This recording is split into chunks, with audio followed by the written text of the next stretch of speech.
Hello friends, உங்கள நிறைய பேர் டிஎன்இபி ஜூனியர் அசிஸ்டன்ட் அக்கவுண்ட்ஸ் அக்சஸர் மற்றும் ஏஇக்கான மாடல் ஆன்லைன் எக்ஸாம்ஸும் ஸ்டடி மெட்டீரியலும் கேட்டிருந்தீங்க. இதற்கான டீடைல்ஸை நாம இப்ப பாத்திரலாங்க. டிஎன்இபி ஜேஏக்கான 5 முழு மாதிரி ஆன்லைன் தேர்வுகளை தமிழ் மற்றும் ஆங்கிலத்துல வாங்கி எழுதிட 350 ரூபாய் மட்டும்தாங்க. அதே போல அக்சஸர் எக்ஸாம்கான 5 முழு மாதிரி தேர்வுகள் ரூபாய் 350ங்க. அடுத்ததா ஏஇ எலக்ட்ரிக்கலுக்கு அப்ளை பண்ணவங்களுக்கான 5 முழு மாதிரி தேர்வுகளோட விலை 200 ரூபாய் மட்டும்தாங்க. அடுத்ததா ஜூனியர் அசிஸ்டன்ட் அக்கவுண்ட்ஸ் மற்றும் அக்சஸருக்கான part 1 Tamil or English study மெட்டீரியலோட விலை 225 ரூபாய் பிளஸ் பார்சல் சார்ஜஸ்ங்க. அதே போல இதற்கான part 2 aptitude and mental ability English medium study மெட்டீரியலுக்கான விலை 225 ரூபாய் பிளஸ் பார்சல் சார்ஜஸ்ங்க. அதுவே இது ரெண்டையும் சேர்த்து வாங்குனீங்கன்னா 450 ரூபாய் பிளஸ் பார்சல் சார்ஜஸ்ங்க. அடுத்ததா TNEB junior assistant accounts English மீடியத்துக்கான பார்ட் 3ல இருக்கிற 12 யூனிட்ஸுக்குமான 12 புத்தகங்களையும் நீங்க வாங்கணும் 1500 ரூபாய் பிளஸ் பார்சல் சார்ஜஸ்ங்க. அதுவே நீங்க part 1 plus part 2 and part 3 மூணையுமே 1950 plus parcel charges பே பண்ணிட்டு நீங்க வாங்கிக்கலாங்க. இதற்கான பேமெண்ட் டீடைல்ஸ் நீங்க இந்த வீடியோவோட டிஸ்கிரிப்ஷன்ல பாத்துக்கலாங்க. அல்லது 99498786 நம்பரை தொடர்பு கொண்டும் தெரிஞ்சுக்கலாங்க. Welcome to Arun academy channel. இன்னைக்கு நம்ம பார்க்க போறது என்ன அப்படின்னா வைஸ் பிரசிடென்ட் பத்தி தான். இந்தியாவுடைய குடியரசு துணைத் தலைவரை பற்றி தான் பார்க்க போகிறோம். இதுக்கு முன்னாடி குடியரசுத் தலைவரை பற்றி ரொம்ப கிளியராக போட்டிருக்கோம். அந்த வீடியோஸ் பார்க்காதவங்க அந்த வீடியோவை பார்த்துட்டு வாங்க, ஓகேவா? ஏன் அப்படின்னா நிறைய பேர் என்ன பண்ணுவோம் அப்படின்னா பிரசிடென்ட்டை பற்றி குடியரசுத் தலைவரை பற்றி மட்டும் பார்த்துட்டு எக்ஸாம் போயிடுறது. ஸோ அப்போ என்ன பண்ணுவாங்க, வைஸ் பிரசிடென்ட்டை பற்றி எங்கள் கொஸ்டின் கேட்டு வச்சுருப்பாங்க. நம்ம என்ன நினச்சிக்குவோம், வைஸ் பிரசிடென்ட்டுக்கும் பிரசிடென்ட்டுக்கும் ஒரே முறைன்னு தான் நினச்சிக்கிட்டு ஆப்ஷனை கிளிக் பண்ணிட்டு வந்துடுறது. ஆனால் பெரும்பான்மையான ஒரு விஷயங்கள்ல ரெண்டு பேத்துக்கும் வெவ்வேறு விஷயம். ஃபார் எக்ஸாம்பிள் சொல்றேனே, குடியரசுத் தலைவரை தேர்ந்தெடுக்கிற குழு இருக்கு பாத்தீங்களா, தேர்வு குழு, அது வேற. வைஸ் பிரசிடென்ட்டை தேர்ந்தெடுக்கிறோம் பாத்தீங்களா, அது வேற. ரெண்டு தேர்வு குழுமே வெவ்வேறு. அந்த எலக்டோரல் காலேஜ்னு சொல்றோம் பாத்தீங்களா, அது ரெண்டுமே வெவ்வேறு. நம்ம நினைச்சிட்டு இருப்போம் ஒன்னுன்ட்டு, புரியுதுங்களா? எல்லாமே அப்படியே வேற. ஸோ இந்த கிளாஸை தனியாக கிளியராக கவனிங்க. பிரசிடென்ட்டை பார்த்துட்டோம் போதும்னு நினைக்கக்கூடாது. வைஸ் பிரசிடென்ட்டை பற்றியும் கொஸ்டின்ஸ் வந்துக்கிட்டு தான் இருக்குது, ஓகேவா? ஸோ கரண்ட்டாக வெங்கையா நாயுடு தான் நம்மளோட வைஸ் பிரசிடென்ட், குடியரசு துணைத் தலைவர் இல்லையா? அவரை பற்றி தாங்க பார்க்க போகிறோம், வேறு எதுவுமே கிடையாது. அவரை பற்றி என்னென்ன ஆர்டிக்கல்லாம் இருக்குன்னு தான் பார்க்க போகிறோம். சரி, ஆர்டிக்கல் 63லேருந்து குடியரசு துணைத் தலைவர் பற்றி சொல்லுது. என்னென்னு பார்க்கலாம் வரிசையாக. வாங்க கிளாஸ்குள்ளார போகலாம். ஆர்டிக்கல் 63 வைஸ் பிரசிடென்ட் ஆஃப் இந்தியான்னு ஒருத்தர் இருக்கணும்னு சொல்லிட்டாங்க, ஓகேவா? ஸோ அதுதான் வெங்கையா நாயுடு, அவரு தான் இருக்காரு. அடுத்து 64 ex officio chairman of council of state. இப்போ இந்த வார்த்தையில் பாருங்க, கவுன்சில் ஆஃப் ஸ்டேட் அப்படின்னு ஒன்று இருக்கு. இங்க மாநிலங்களவை அப்படின்னு இருக்கு. சார் மாநிலங்களவைன்னா என்ன சார்? கவுன்சில் ஆஃப் ஸ்டேட்னா என்ன? இவர் தான் சேர்மனா அந்த கவுன்சில் ஆஃப் ஸ்டேட்டுக்கு. வைஸ் பிரசிடென்ட் தான் சேர்மன். பாருங்க, தலைவர், சேர்மன்னா தலைவர்னு அர்த்தம், ஓகேவா? மாநிலங்களுக்கு இவர் தான் தலைவர். அப்ப மாநிலங்களவைனா என்ன? தெரிஞ்சவங்களுக்கு விட்டுருங்க, தெரியாதவங்களுக்கு நான் எக்ஸ்பிளைன் பண்ணிடுறேன். என்ன அப்படின்னா நமக்கு 2 அவை இருக்குங்க. ஒன்னு மக்களவை, இன்னொன்னு மாநிலங்களவைன்னு 2 அவை இருக்கு. சார் அது என்ன சார் மக்களவை மாநில? லோக்சபா ராஜ்யசபா தான், வேற எதுவும் இல்லை, ஓகேவா? மக்களால டைரக்டா ஓட்டு போட்டு தேர்ந்தெடுக்கிறதுனால அந்த உறுப்பினர்கள்லாம் இருக்காங்கல்ல, எம்பி, அவங்கெல்லாம் இருக்கிறதுனால அதுக்கு பேரு மக்களவை.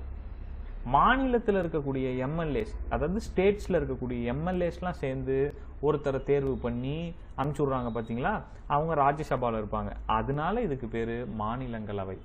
புரிஞ்சுட்டீங்களா? அப்ப கவுன்சில் ஆஃப் ஸ்டேட் அப்படின்னா இன்டைரக்டா ராஜ்யசபாவை தான் சொல்றாங்க. அப்போ யாரு குடியரசு துணைத் தலைவரோ அவரு தான் மாநிலங்களவையின் தலைவர். புரிஞ்சுக்கிட்டீங்களா? ரைட். இப்போ இவருக்கு இன்னொரு ஒரு முக்கியமான விஷயமும் கொடுக்குறாங்க. என்ன அப்படின்னா, குடியரசுத் தலைவர் திடீர்னு ரிசைன் பண்ணிட்டாலோ, ராஜினாமா பண்ணிட்டாலோ, இறந்துட்டாலோ, அல்லது அவரை பதவி நீக்கம் செஞ்சுட்டாலோ, அல்லது சில நேரங்கள் என்ன பண்ணுவாங்கன்னா, குடியரசுத் தலைவர் ஒரு 30 நாள் அல்லது ஒரு 30-40 நாள் வெளியூர் போயிடுவார், சுற்றுப்பயணம் மேற்கொள்றேன்னு போயிடுவார். அஃபிஷியலாகவே சொல்கிறேன், ஓகேவா? அப்போ அந்த இடத்துல பார்த்தீங்கன்னா, அல்லது அவருக்கு உடம்பு சரியில்லை அப்படின்னாலோ அந்த இடம் பார்த்தீங்கன்னா காலியாக இருக்கும். யார் அப்போ அந்த இடத்துல குடியரசுத் தலைவரால் வர முடியாதுல்ல, அப்போ யார் போகலாம் அப்படின்னு ஒரு கொஸ்டின் இருக்கு. அப்போ பாருங்க, எஸ் குடியரசுத் தலைவர் பதவி காலியாக இருக்கும்போது துணை குடியரசுத் தலைவர் அந்த பதவியை வகிப்பார். இது நல்லா தெளிவா தெரிஞ்சுக்கணும். ஓகேவா? குடியரசுத் தலைவரோட பதவி காலியா இருக்கும்போது துணை குடியரசுத் தலைவர் பதவி. இது ஒரு கொஸ்டின் ஏரியா, நல்லா கவனிச்சுக்கணும். ஓகே, அடுத்த பாயிண்ட் ரொம்ப முக்கியமான பாயிண்ட். குடியரசுத் தலைவராக செயல்படும் போது மாநிலங்களவையின் தலைவராக செயல்படக்கூடாது. இது ரொம்ப ரொம்ப முக்கியமான பாயிண்ட். நம்ம ஏற்கனவே சொன்னோம் பாத்தீங்களா, குடியரசுத் தலைவர் வந்து ராஜ்யசபாவோட தலைவராக செயல்படுவார். இது போயிட்டு இருக்கும். ஒருவேளை பிரசிடென்ட் குடியரசுத் தலைவரோட பதவி காலியா இருக்கும்போது இவர் போய் குடியரசுத் தலைவர் பதவியில் உட்கார்ந்துட்டாரு அப்படின்னா ராஜ்யசபாவோட மாநிலங்களவை தலைவரா இவர் செயல்படக்கூடாது. ராஜ்யசபாவோட சேர்மனா இவர் செயல்படக்கூடாது. புரிஞ்சுக்கிட்டீங்களா? ரெண்டுத்தையும் ஒட்டுக்காலாம் பார்க்கக்கூடாது. ரைட், உங்களுக்கு ஒரு கிளியரன்ஸ் கொடுக்குறேன் பாருங்க. லோக்சபா வந்து மக்களவை, பீப்புள்ஸ் ஹவுஸ் அப்படின்னு சொல்லுவாங்க. ராஜ்யசபாவை கவுன்சில் ஆஃப் ஸ்டேட், மாநிலங்களவைன்னு சொல்லுவாங்க. ஓகேவா? ரைட், இப்போ அடுத்து பாருங்க. ஆர்டிகல் 65. குடியரசுத் தலைவர் இறந்தாலோ ராஜினாமா செய்தாலோ அல்லது அவர் இம்பீச் பதவி நீக்கம் செஞ்சுட்டாங்கனாலோ இல்ல ஆப்சன்ஸ் வருகை தராமை இருந்தாலோ, ஓகேவா, துணை குடியரசுத் தலைவர் குடியரசுத் தலைவர் பதவி வகிப்பார். இது நமக்கு தெரிஞ்சிருச்சு. ஓகேவா? நீங்க நல்லா புரிஞ்சுக்கணுங்க. இதுக்கு முன்னாடி பாருங்க, ஆர்டிகல் 64 வந்து அவர் மாநிலங்களவை தலைவராக இருக்கணும்னு மட்டும்தான் சொல்லுது. இந்த 3 பாயிண்ட்டும் நான் உங்களுக்கு கொடுத்தது. ஓகேவா? நீங்க தெரிஞ்சுக்கணுங்கிறதுக்காக சொன்னது. 64 ஆர்டிகலையும் 65 கன்ஃபியூஸ் பண்ணிக்க கூடாது. ஓகேவா? 64 என்ன சொல்லுது? அவர் மாநிலங்களவை தலைவராக இருப்பாருன்னு மட்டும்தான் சொல்லுது. ஓகேவா? இப்போ 65 வந்து குடியரசுத் தலைவர் இறந்துட்டாலோ ராஜினாமா செஞ்சுட்டாலோ இவர் போலான்றத ஆர்டிகல் 65 சொல்லுது. கன்ஃபியூஸ் பண்ணிக்கூடாது. ஓகேவா? ரைட்டு சார், இப்படிலாம் நடந்திருக்கா? ஏதோ ஒரு இடத்துல அவர் வந்து இப்போ குடியரசுத் தலைவர் இறந்து துணை குடியரசுத் தலைவர் வந்திருக்காரா அப்படின்னா எக்ஸ்ட்ரா பாயிண்ட்ஸ் பார்த்துக்கோங்க, சும்மா தெரிஞ்சுக்கோங்க. துணை குடியரசுத் தலைவர் வந்து அவருக்கு துணை குடியரசுத் தலைவராக இருக்கும்போதே இறந்தவர் பார்த்தீங்க அப்படின்னா கிருஷ்ணா கண்ட். இவர் தான் முதல் துணை குடியரசுத் தலைவர். ஆஃபீஸில் இருக்கும்போதே இறந்துருவார். சரிங்களா சார்? இப்போ பிரசிடென்ட் வந்து இறந்துட்டாருன்னா வைஸ் பிரசிடென்ட் வருவார். இப்போ வைஸ் பிரசிடென்ட் இறந்துட்டா யார் சார் வருவா? சொல்கிறேன், இந்த கிளாஸ்லேயே நமக்கு இதுக்கு பதில் சொல்லிடுறேன். சரியா? வெயிட் பண்ணுங்க. எஸ், இப்போ பாருங்க, இப்போ இன்னொரு கேள்வி வருது இல்லை சார், அப்படி யாராவது பிரசிடென்ட் யாராவது இறந்துருக்காங்களா? இறந்து குடியரசுத் தலைவர் போய் பிரசிடென்ட் சீட்டில் உட்காந்துருக்காங்களான்னா நான் 2-3 பேர் இருக்காங்க. பாருங்க, டாக்டர் ஜாகிர் ஹுசேன் வந்து இறந்துருவார். சரிங்களா? அப்போ வந்து விவி கிரி தான் வந்து வைஸ் பிரசிடென்ட்டாக இருந்தார். அவர் போய் உட்காந்துருக்காரு. இன்னொன்று பாருங்க, அலி அஹமது அவரும் இறந்தார். ஜாதி தான் வந்து உட்கார்ந்தாரு. சரிங்களா? ஓகே, இப்போ அடுத்து பிரசிடென்ட்டோட எலெக்ஷனை பற்றி நம்ம வந்து ரொம்ப கிளியர் கட்டாக பார்த்துருந்தோம். இப்போ வைஸ் பிரசிடென்ட்டோட எலெக்ஷனையும் பார்த்துடலாம். ஆர்டிகல் 66 வந்து வைஸ் பிரசிடென்ட்டோட எலெக்ஷனை சொல்லுது. பாருங்க, தேர்வு குழு தான், வழக்கம் போல தான். குடியரசுத் தலைவரையும் தேர்வு குழு மூலமாக தானே தேர்வு பண்ணோம். தயவு செஞ்சு அந்த வீடியோ பார்க்கலன்னா இந்த வீடியோ தயவு செஞ்சு கட் பண்ணிடுங்க. அந்த வீடியோ பார்த்துட்டு இங்கே வாங்க. அப்போ தான் உங்களுக்கு எலெக்ஷன் பற்றின புரிதல் இருக்கும், எப்படி எலெக்ட் பண்ணுறாங்கிறத பற்றின புரிதல் இருக்கும். இல்லைனா இது எதுவுமே உங்களுக்கு புரியாது. ஓகேவா? தயவு செஞ்சு டைம் ஸ்பெண்ட் பண்ணுங்க. 1 hour அந்த வீடியோவா முழுசாக தயவு செஞ்சு பாருங்க. அப்போ தான் பாஸ் பண்ண முடியும், இல்லைன்னா ரொம்ப கஷ்டம். ஓகேவா? அடுத்து அந்த தேர்வு குழுவில் யார் யாரெல்லாம் இருக்கிறான்னு பாருங்க. Member of both the houses of the parliament. Tamil, English தெரியலன்னா தமிழில் கூட பாருங்க. சரிங்க, தமிழில் சொல்கிறேன். Both the house of the parliament, அதாவது எம்பி. 2 அவை இருக்குல்ல, 2 அவையில் என்னென்ன? ஒன்று ராஜ்யசபா மாநிலங்களவை, இன்னொன்று லோக்சபா. இப்போ ரெண்டுத்தையும் ஆட் பண்ணுங்க. 790 பேர் ஓகேவா எலெக்ஷனில் பார்ட்டிசிபேட் பண்ணுவாங்க. இவ்வளோதாங்க, இதே தான். பார்த்து முழு ஸ்ட்ரென்த் சார். என்ன சார், குடியரசுத் தலைவர் எலெக்ட் பண்ண 2 பேர் வராங்க, இங்கே 12 பேர் வராங்கன்னா வருவாங்க. ஆமாம், அதை தான் சொன்னேன், ரெண்டுத்துக்கும் வித்தியாசம் இருக்குன்னு. பிரசிடென்ட்டை எலெக்ட் பண்ணுறவங்க கணக்கே வேற. மாநிலத்தில் இருக்கக்கூடிய எம்எல்ஏக்களும் ஓட்டு போடுவாங்க. அதே மாதிரி ராஜ்யசபாவில் வந்து 2 பேர்த்த கழிச்சு 243 பேர் போடுவாங்க. இதில் 533 பேர் போடுவாங்க. ஆமாவா? அப்படித்தானே இருந்தது. ஆனா பாத்தீங்கன்னா இங்க குடியரசு துணைத் தலைவர் அப்படிலாம் இல்ல, ராஜ்யசபா லோக்சபா 2 பேரும் சேர்ந்து தான் தேர்ந்தெடுக்கிறாங்க. புரிஞ்சுக்கிட்டீங்களா? 790 பேர் வந்து ஓட்டு போடுவாங்க. இதுல பாதிக்கு +1 இருக்கணும். ஓகேவா? இவங்களும் வந்து சீக்ரெட் பேலட் தான், இவங்களும் வந்து சிங்கிள் டிரான்ஸ்ஃபரபிள் ஓட்டு தான். ஓகேவா? அதே ப்ராசஸ் தான், எல்லாத்துக்கும் 1 2 3ன்னு போடுவாங்க. கடைசியா வந்து பாதிக்கு மேல வாங்கிட்டாரு அப்படின்னா அவரு ஹீஸ் எலெக்டட். பாதிக்கு மேல வாங்கல அப்படின்னா திருப்பி என்ன பண்ணுவாங்க, கடை சீட்ல இருக்கிறவரோட ஓட்டை வாங்கி பிரிச்சு கொடுத்துருவாங்க. சார் ஒண்ணுமே புரியலன்னா அந்த வீடியோ பாருங்க. பிரசிடென்ட்டோட எலெக்ஷன் எப்படி நடந்ததோ அதே மாதிரி தான் வைஸ் பிரசிடென்ட்டோட எலெக்ஷனும் நடக்கும். ஆனா ஃபார்முலாலாம் எதுவும் இருக்காது, இந்த ஒட்டுமொத்த ஓட்டை வச்சு கனெக்ட் பண்ணிக்குவாங்க. ஓகேவா? கிளியரா பார்த்துக்கோங்க. தெளிவா இல்லை அப்படின்னா கீழே எனக்கு கமெண்ட்ல சொல்லுங்க, நான் நெக்ஸ்ட் கிளாஸ்ல உங்களுக்கு கிளியர் பண்றேன். ஆனா அதுக்கு முன்னாடி பிரசிடென்ட்டோட வீடியோ நீங்க ஃபுல்லா பார்த்துருக்கணும், பார்த்துட்டு இதுக்கு வாங்க. ஓகேவா? கிளியரா இது மட்டும் தெரிஞ்சுக்கோங்க. தேர்வுக்குழுல இவங்க 2 பேர் தான் இருப்பாங்க, கன்ஃபியூஸ் ஆகிக்க கூடாது. ரைட். இப்போ குடியரசுத் தலைவர் துணை குடியரசுத் தலைவரா நிக்கிறதுக்கு என்னென்ன சார் எலிஜிபிலிட்டி? ஏன்னா பாத்தீங்கன்னா அவர் பாத்தீங்கன்னா லோக்சபா பிரசிடென்ட் வந்து லோக்சபா எலெக்ஷன்ல கண்டெஸ்ட் பண்றதுக்கு அவர் தகுதி உள்ளவரா இருக்கணும். சார் இவருக்கும் அதே லோக்சபாவா? இல்லை, அங்கதான் ட்விஸ்டே. தகுதி பாருங்க, சிட்டிசனா இருக்கணும், நான் உங்களுக்கு முன்னாடி சொல்லியிருந்தேன், 35 வயசு நிரம்ப பெற்றவரா இருக்கணும். கடைசி பாயிண்ட்ல தான் twist. He should be qualified to become the member of Council of State. Twist பாத்தீங்களா? கவுன்சில் ஆஃப் ஸ்டேட்னா என்ன? ராஜ்யசபா.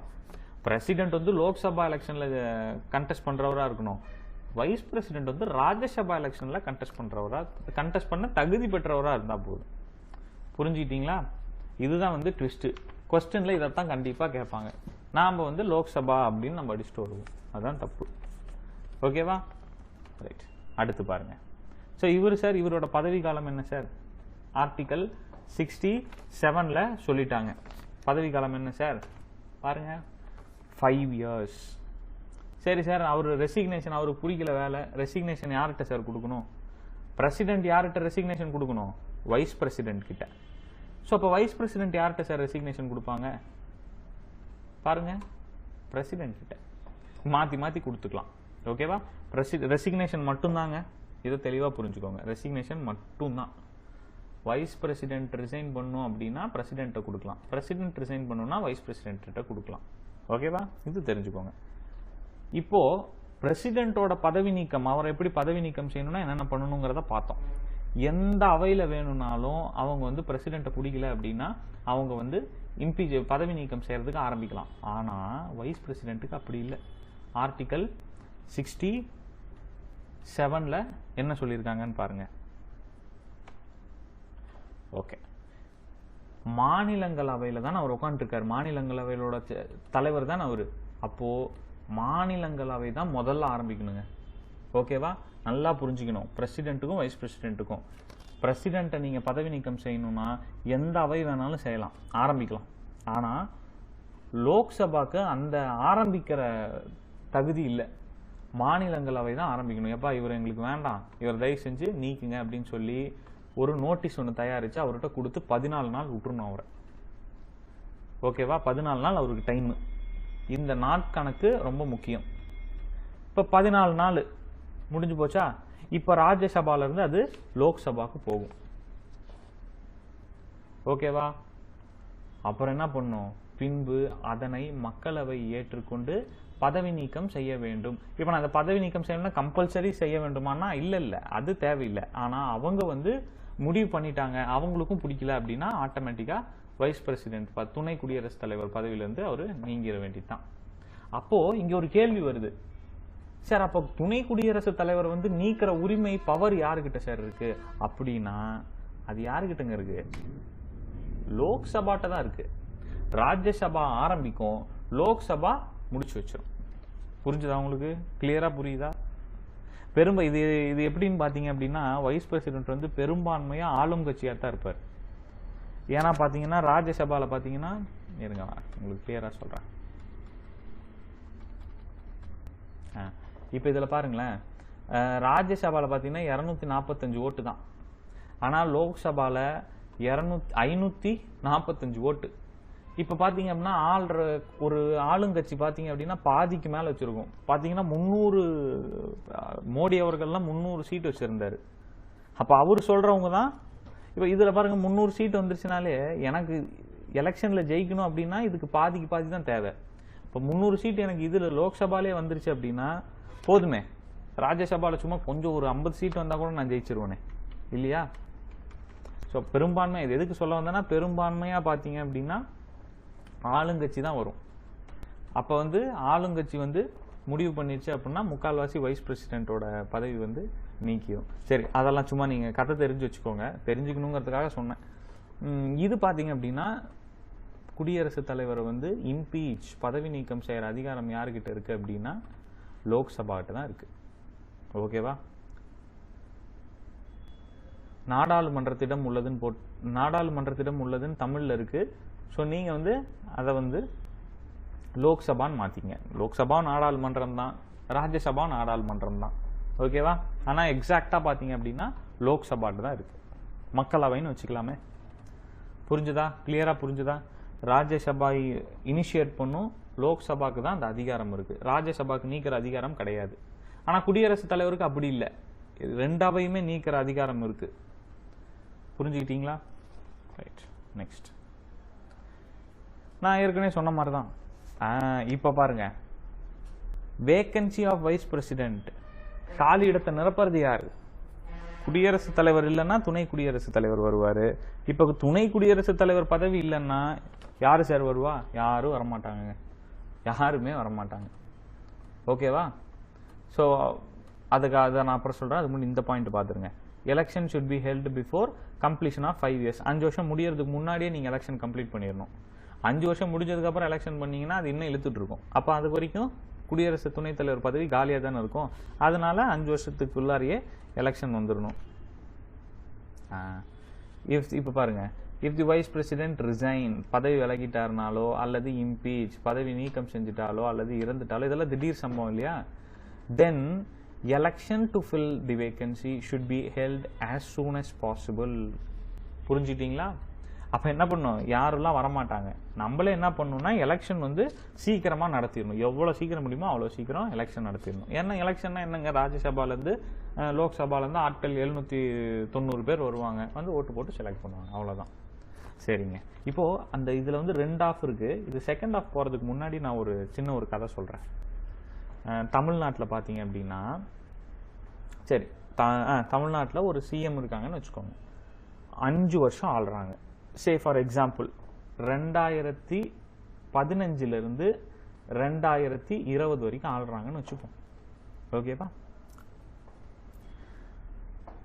2017 அவங்க இறந்துடுறாங்க. ஓகேவா? இப்போ மிச்சம் அவங்களுக்கு இன்னும் எத்தனை வருஷம் இது இருக்கு? ஆட்சி காலம் இருக்கு, 3 வருஷம் இருக்கு இல்லையா? இப்ப டக்குன்னு இன்னொருத்தர் வராங்க, அவங்க கட்சியிலேயே வந்து ஆள்றாங்க அப்படின்னா அவங்க மிச்சம் இருக்கிற 3 வருஷம் தான் ஆள முடியும்.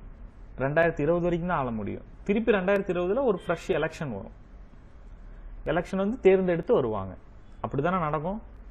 ஓகே, இப்ப இதே வந்து சிஎம் விட்டுருங்க. இப்ப வைஸ் பிரசிடென்ட்டுக்கு வாங்க. வைஸ் பிரசிடென்ட் ஒருவேளை இறந்துட்டாருன்னு வச்சுக்கோங்க, எலெக்ஷனும் நடக்குது.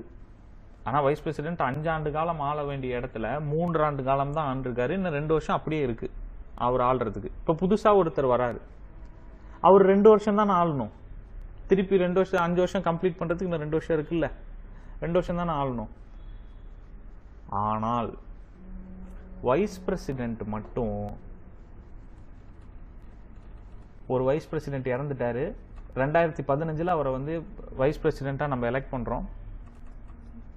2020 வரைக்கும் அவர் ஆளணும். 2018 அவர் இறந்துடுறாரு, மிச்சம் 2 வருஷம் இருக்கு. இந்த சமயத்துல அவர் இறந்துடுறாரு. இறந்தோடனே நான் என்ன பண்றேன், ஒரு எலெக்ஷன் கண்டெஸ்ட் பண்றேன். எலெக்ஷன் கண்டக்ட் பண்ணி ஒரு குடியரசுத் தலைவரை தேர்ந்தெடுத்துட்டேன். இப்போ அவர் 2 வருஷம் தான் ஆளணும், மிச்சம் இருக்க 2 வருஷம் தான் ஆளணும். ஆனா துணை குடியரசுத் தலைவர் மட்டும் என்ன பண்ணுவாரு அப்படின்னா 5 வருஷம் ஆளுவார். அதாவது 2018 இருந்து 5 வருஷம் ஆளுவார், 2023 வரைக்கும் ஆளுவார். ஓகேவா? ரொம்ப கிளியரா புரிஞ்சுக்குங்க. ரொம்ப கிளியர். நான் அதனால தான் ரொம்ப பேசிக்லேருந்து சொல்லிட்டு இருக்கேன். ஓகேவா? இது முன்னாடி தெரிஞ்சவங்களுக்கு கொஞ்சம் போர் அடிக்கும், ஆனால் அட்ஜஸ்ட் பண்ணிக்கோங்க. ஏன்னா பேசிக்கில் தெரியாதவங்களுக்கு நம்ம அதுலேருந்து சொல்லணும் அப்படிங்கிறதுக்கோசரம் தான் இவ்வளோ பேசிக்காக சொல்லிகிட்டு இருக்கோம். இது நீங்கள் தெளிவாக புரிஞ்சுக்கணும். யூபிஎஸ்சி ப்ரிப்பேர் பண்ணிருக்கவங்களுக்கு இதெல்லாம் வந்து அல்வா சாப்பிட்ற மாதிரி இதை தெரிஞ்சுக்கணும் நீங்கள். ஓகேவா? வேறு யாருக்குமே இல்லாத ஒரு இது வந்து இவங்களுக்கு தான் கொடுத்துருக்காங்க. புரிஞ்சுதா? குடியரசுத் தலைவர் இறந்துட்டாரு அப்படின்னா துணை குடியரசுத் தலைவர் வருவார். துணை குடியரசுத் தலைவருக்கு ஏதாவது ஒரு பிரச்சனைனா யாரும் வர மாட்டாங்க. திருப்பி எலெக்ஷன் நடத்தணும். எவ்வளோ சீக்கிரம் முடியுமோ அவ்வளோ சீக்கிரம் நடத்தணும். புரிஞ்சுதுங்களா? அதே மாதிரி அவர் வந்து இதுக்கு முன்னாடி இருந்த குடியரசுத் தலைவர் விட்டு போன மிச்சம் ஆண்டு காலம்லாம் ஆள மாட்டார். அவர் முழுசா 5 ஆண்டு காலம் ஆளுவார். இதுதான் கான்செப்ட். புரிஞ்சுட்டீங்களா? ஓகே. இப்போ அடுத்த பாயிண்ட். சார் இவருக்கு யார் சார் பதவி பிரமாணம் பண்ணி வைப்பா? Vice president is taken oath in front of president. President இல்லைன்னா சார் பிரசிடென்ட் அப்பாயிண்ட் பண்ற ஒருத்தர். ஓகேவா? குடியரசுத் தலைவர் முன்னாடி தான் இவர் பதவி பிரமாணம் எடுத்துப்பார். ரொம்ப ரேர் அக்கேஷன்ல குடியரசுத் தலைவரால் வர முடியல அப்படின்னா குடியரசுத் தலைவர் ஒருத்தரை நியமிச்சுட்டு போயிடுவார். அவர் முன்னாடி நீங்க எடுத்துக்கோங்க அப்படின்னு சொல்லிடுவாங்க. ஓகேவா? நெக்ஸ்ட் இவ பாருங்க, ஆர்டிகல் 70 என்ன சொல்லுதுன்னு நான் ஏற்கனவே சொன்னேன்ல, குடியரசுத் தலைவரோட பதவி காலியா இருக்கும்போது துணை குடியரசுத் தலைவர் வந்துருவாருன்னு. ஸோ அதான் டிஸ்சார்ஜ் ஆஃப் பிரசிடென்ட் ஃபங்க்ஷன், குடியரசுத் தலைவரின் பணிகளை மேற்கொள்ளுதல். இது வந்து ஆர்டிகல் 70 சொல்லுது. பாருங்க, ஒரு எக்ஸ்பிளனேஷன் கொடுத்துருக்கேன் பாருங்க. நான் சொன்னேன்ல, குடியரசுத் தலைவர் இல்லாத போது அவரின் வேலைகளை துணை குடியரசுத் தலைவர் பார்த்து கொள்வார். ரைட். அடுத்து matter relating to vice president and election of vice president and president. அதாவது என்ன அப்படின்னா, குடியரசுத் தலைவர் அல்லது குடியரசு துணைத் தலைவர் தேர்தல் தொடர்பான விஷயங்கள். ஸோ இப்போ இவரோட தேர்தல் தொடர்பான விஷயங்கள் நம்ம ஏற்கனவே பார்த்துட்டோம் இல்லையா? ஸோ அப்போ தேர்தல் தொடர்பான விஷயங்கள்னு ஏன் சார் இதில் ஸ்பெசிஃபிக்காக கொடுக்குறாங்க அப்படின்னா, இப்போ பார்த்தீங்க அப்படின்னா குடியரசுத் தலைவரோட தேர்தல் ஆகட்டும், துணை குடியரசுத் தலைவரோட தேர்தல் ஆகட்டும், இதெல்லாம் வந்து பார்த்தீங்கன்னா ரொம்ப பெரிய ஒரு ஹை போஸ்ட் இந்தியாவில். ஆமாவா? ஏன்னா குடியரசுத் தலைவர் மேலே வந்து நீங்கள் வந்து கோர்ட்டில் கேஸே ஃபைல் பண்ண முடியாது, எஃப்ஐஆரே போட முடியாது அவர் மேலே. அந்த அளவுக்கு பவர்ஃபுல்லான ஒரு ஆள். ஸோ அப்போ அவரை தேர்வு செய்கிற அந்த எலெக்ஷனில் ஏதாவது பிரச்சனை வந்துருச்சுன்னு வச்சுக்கோங்க. ஏதாவது பிரச்சனை வச்சு இப்போ ஒன்றுமே கிடையாதுங்க. முலாயம் சிங் யாதவ்னு ஒருத்தர் இருக்கிறாரு, சரிங்களா? அவர் என்ன பண்ணுறாரு, ஓட்டு போடுறாரு. நான் இந்த கதை ஏற்கனவே சொல்லியிருப்பேன்னு நினைக்கிறேன். ஓட்டு போடுறாரு, ஓட்டு போட்டால் தப்பாக போட்டார். ரைட்டுங்களா? சங்மாங்கிறவருக்கு தப்பாக போட்டார். அவர் வந்து பிரணவுக்கு போடணும்னு நினச்சாரு, பிரணாப் முகர்ஜிக்கு. ஆனால் தப்பாக போட்டுருவார் மாற்றி. அப்போது தப்பாக போட்டோன்னே அவர் என்ன பண்ணுறாரு, அந்த சீட்டை எடுத்துகிட்டு போய் நான் தப்பாக போட்டேன்னு சொல்லி எல்லாத்துட்டையும் காமிச்சிருவார். காமிச்சிட்டு அந்த சீட்டை கிழிச்சு இன்னொரு சீட்டு வாங்கி ஓட்டு போட்டுருவார். ஆனால் நம்ம சட்டம் என்ன சொல்லுது, சீக்ரெட் பேலட் அப்படின்னு சொல்லுதா? அது வந்து மறைமுக தேர்தல் தான். நாம் ஓட்டு போடுறது யாருக்குமே காட்டக்கூடாது. நீங்கள் வெளியே வந்து யாருக்கு ஓட்டு போட்டான்னு சொல்லுங்கள், சொல்லாமல் போங்க, அது உங்களோட கருத்து, அது நீங்கள் உங்கள் விருப்பம். ஆனால் ஓட்டு போடுற அந்த சீட்டை யார்ட்டையுமே காட்டக்கூடாது. இதுதான் சீக்ரெட் பேலட்டும்பாங்க.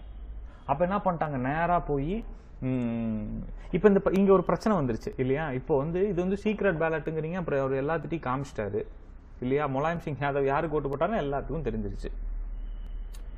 புரியுதுங்களா? அப்போ இங்கே சிக்கல் என்ன ஆகுது, இப்போ ஒரு சிக்கல் ஏற்பட்டுருச்சு. இப்போ இதை யார்கிட்ட போய் தீர்க்கிறது?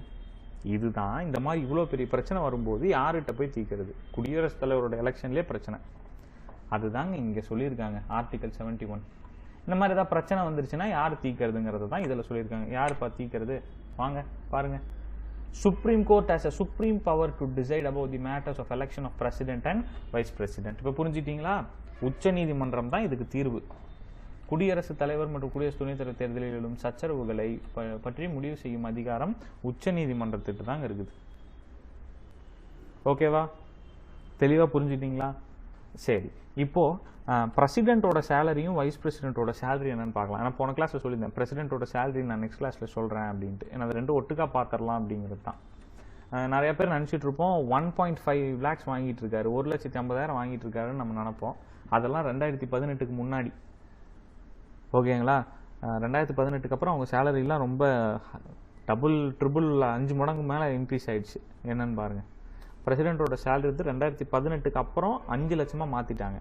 இப்போ வந்து அவர் 5 லட்சம் வாங்கிட்டு இருக்காரு, 5 lakhs. அடுத்து வைஸ் பிரசிடென்ட் வந்து 4 lakhs வாங்கிட்டு இருக்காரு. சரிங்களா, இதை கிளியராக தெரிஞ்சுக்கோங்க.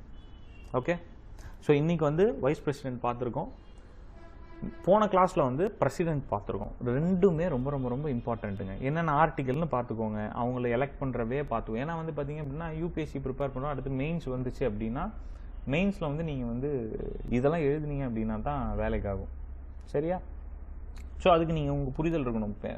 யூபிஎஸ்சி ப்ரிப்பேர் பண்ணுறவங்க மட்டும் இல்லை, சாதாரண இந்திய குடிமகனுக்கே வந்து தன்னோட குடியரசுத் தலைவர் எப்படி தேர்ந்தெடுக்கிறாருங்க அப்படிங்கிற முறை தெரிலனா எப்படி இல்லையா? ஸோ அதனால் வந்து கிளாஸஸை ரெகுலராக ஃபாலோ பண்ணுங்கள். இன்னைக்கு கிளாஸ் உங்களுக்கு யூஸ்ஃபுல்லாக இருக்கும்னு நினைக்கிறேன்.